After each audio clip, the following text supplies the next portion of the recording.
Hello there guys, welcome to Bike Sunrise. আজ আমরা এসে গেছি ভেলোসিটি মোটরসে one of the most awaiting বাইকের ফুল ডিটেল রিভিউ নিয়ে। সেটা হলো R15V4। So let's get started.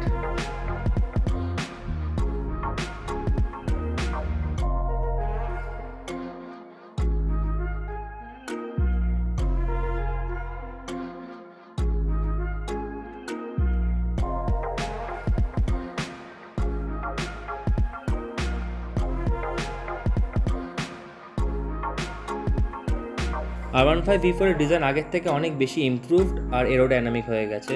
ফ্রন্টে দেখতেই পাচ্ছি টোটালি R7 এর মতন লুকস দেওয়া রয়েছে, অলমোস্ট দুদিকে এলইডি ডিআরএলস দেওয়া, যেটা অ্যাকচুয়ালি টোটালি বাইকটাকে আরও বেশি বাল্কি করে তোলে। মিডলে একটা প্রজেক্টর হেডলাইট, যার লাইট স্পিড খুবই ভালো হাইওয়েতে বা সিটিতে, এর পারফরমেন্স যথেষ্ট ভালো হবে। আর যে উইন্ডশিল্ডটা, এটা অনেক প্রিমিয়াম কোয়ালিটি উইন্ডশিল্ড দেওয়া রয়েছে। সো এটাতে আমার মনে হয় উইন্ড ব্লাস্ট অনেকটা বেশি রিকভার করবে।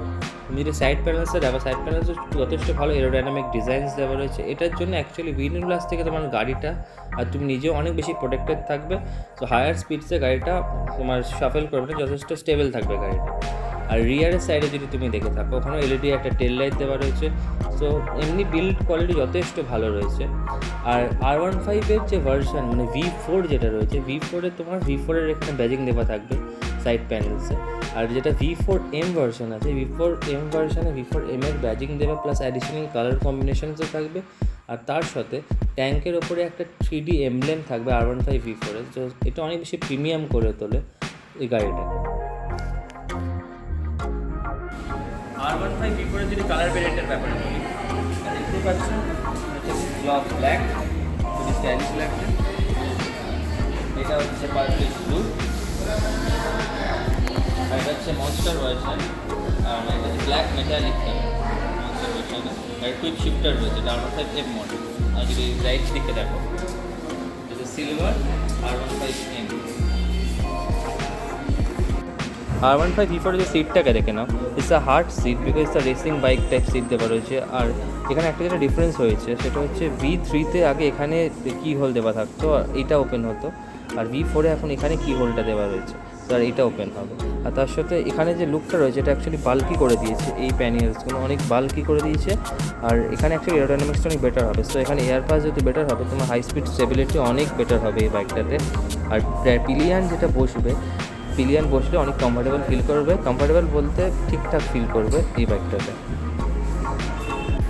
R15V4 যদি ইঞ্জিনের ব্যাপার বলি, it's 125cc 4 valve liquid cool engine, আর ইটস SOHC সেটআপ আছে। সো বুঝতেই পারছো, 4 valve মানে হাই আরপিএমস এর পারফরমেন্স অনেক বেটার হবে। আর হচ্ছে পাওয়ারের ব্যাপারে যদি বলি, ইটস পাওয়ার কমেছে আর টর্কটা একটু বেড়েছে। যে পাওয়ারে আসি, it has got 18.4 PS at 10,000 RPM and maximum torque of 14.2 Nm at 7,500 Nm। তো বোঝা যাচ্ছে এটার পারফরমেন্স কত ভালো হতে পারে। এর টপ স্পিড অলমোস্ট অনেকেই মানে যেটা ক্লেম করছে 145 বা 145 অ্যাবাভ বলছে। সো এখন এটার জন্য ওটা নিয়ে বেরোনো যায়নি, তো এখন কিছু বলতে পারবো না, বাট আমার মনে হয় 145 অ্যাবাভই হবে। R15V4 এর ইঞ্জিনটা চলো শুনে নিই। আগের থেকে অনেকটা বেশ হেভি হয়েছে।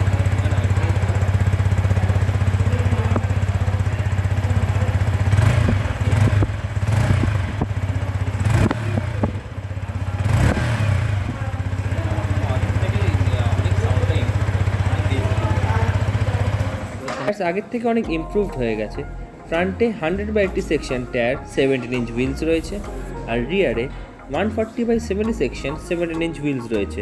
রিয়ারে রেডিয়াল টায়ার্স আছে, টায়ার্স নিয়ে কোনো প্রবলেম হবে না because it's a radial tyre. আর তার সাথে রোড গ্রিপ আর কর্নারিং ক্যাপাবিলিটিস অনেক হাই রয়েছে।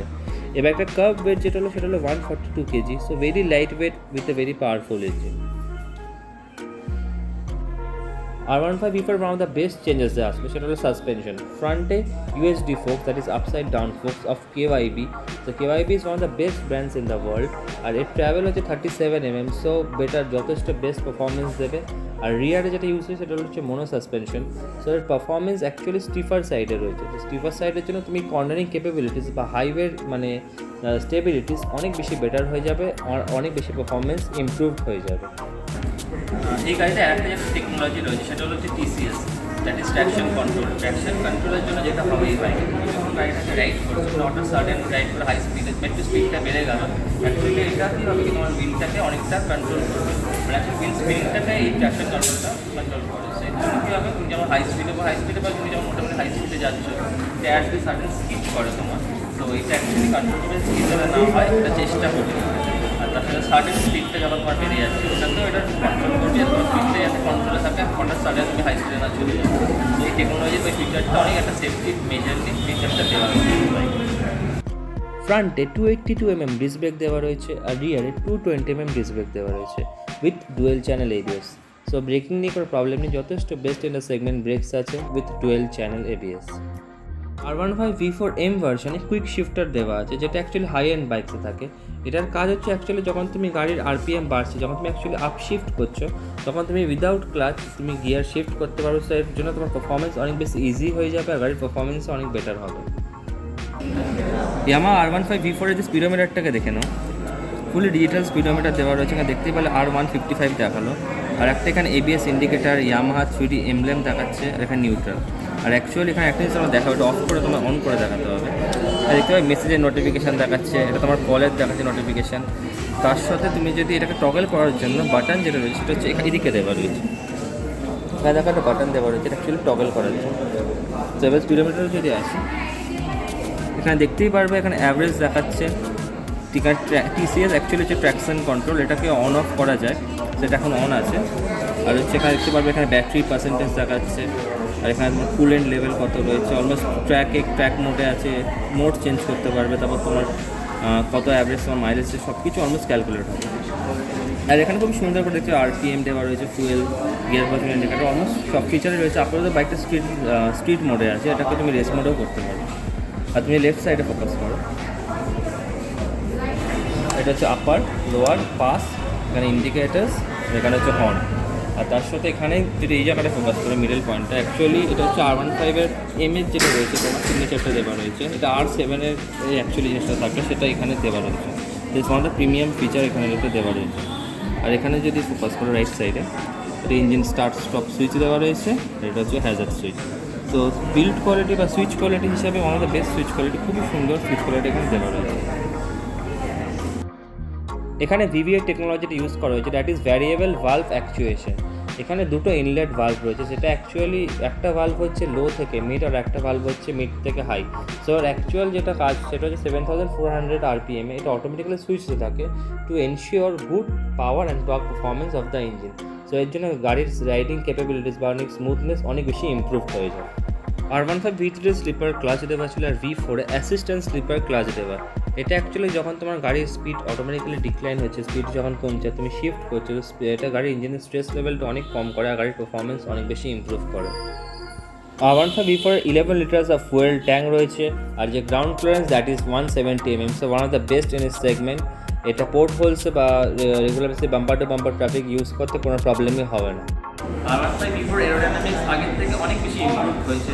এখানে তুমি দেখতেই পাচ্ছ সামনের থেকে ফ্রন্টে যে উইন্ডশিল্ডটা দেওয়া রয়েছে, উইন্ডশিল্ডের জন্য খুবই ইজিলি যখন তুমি হাইওয়ে অনেক হাই স্পিডে থাকবে খুব ইজিলি ট্রাকিং করতে পারবে, এটা তুমি উইন্ড ব্লাস্ট থেকে তুমি অনেক ইজিলি মানে বাঁচতে পারবে। তার থেকে বড় ব্যাপার যেটা তুমি যখন হ্যান্ডেল আগে থেকে রেস হয়েছে, তো রাইড কোয়ালিটি অনেক আগের থেকে ইমপ্রুভ হয়েছে, তো এটা অনেক কমফোর্টেবল ফিল হবে তোমার। আর এখানে তোমার যে প্যানেলসগুলো অলমোস্ট নিউ, পুরো নতুন প্যানেলস ফিট করা হয়েছে R15 V4 এক্সস্টটাও আগের থেকে অনেক বেশি চেঞ্জ হয়ে গেছে, লুকসটার অনেক বেশি ইমপ্রুভ হয়ে গেছে।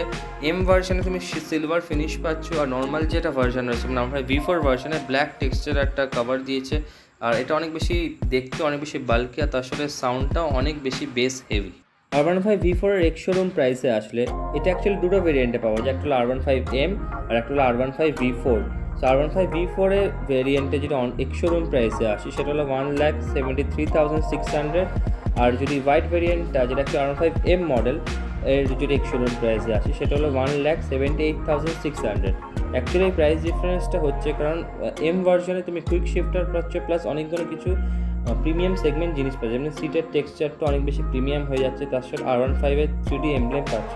বাট R15 এর নর্মাল যেটা V4 ভেরিয়েন্ট ওটার মধ্যে এই ফিচার্সগুলো পাচ্ছ না, সেই জিনিসটার জন্য প্রাইসের ডিফারেন্সটা রয়েছে। বাট ওভারঅল যদি দেখতে দুটো বাইকই is value for money product because এর ফিচার্স অনেক হাই রিচ ফিচার্স রয়েছে and it's complete value for money bike. যদি ভিডিওটা ভালো লেগে থাকে please like share and most importantly subscribe করো। আর আমাদের ইনস্টাগ্রাম আর ফেসবুকে প্রোফাইল আছে, ওখানে গিয়ে আমাদের ফলো করো। আর and thanks to Velocity Motors for supporting us. আমি ডিসক্রিপশন বক্সে ওনাদের অ্যাড্রেস আর ফোন নাম্বার দিয়ে দেবো, তোমরা চাইলে ওখানে কন্ট্যাক্ট করতে পারো। আর থ্যাংক ইউ, পরের ভিডিওতে আবার দেখা হবে।